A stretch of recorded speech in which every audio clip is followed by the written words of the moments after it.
Assalamualaikum warahmatullahi wabarakatuh. Perkenalkan, nama saya Sinta Citra Rahayu dari kelas 12 IPA. Tujuan saya membuat video ini untuk mengulang tugas dari bidang wanita SPDGR. Di sini saya akan sedikit menjelaskan tentang pengaruh kemajuan iptek terhadap Negara Kesatuan Republik Indonesia. Ngomong tentang iptek, apa sih maksud dengan iptek? Iptek adalah sumber informasi yang mampu menambah wawasan kemampuan di bidang teknologi. Adapun manfaat dari iptek yaitu kehidupan manusia menjadi lebih praktis, ekonomis, dan efektif. Yang ketiga, menghasilkan keuntungan secara material, mudahnya berkomunikasi tanpa batas, dan yang terakhir memperluas jaringan di berbagai aspek kehidupan.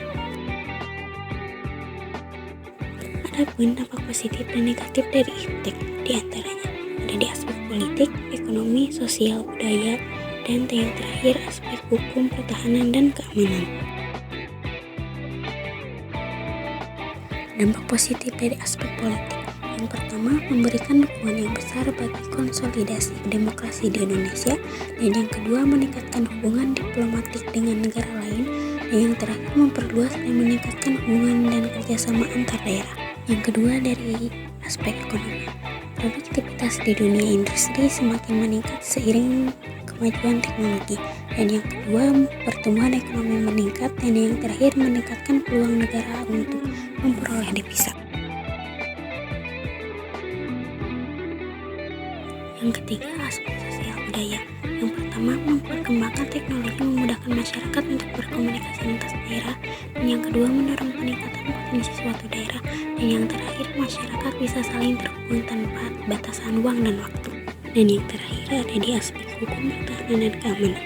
Yang pertama, semakin kuat tuntutan untuk menegakkan hukum yang profesional dan adil, memperkuat regulasi hukum dan perancangan undang-undang yang pro rakyat, dan yang terakhir kuatnya demokrasi, suplementasi hukum, dan pelaksanaan HAM.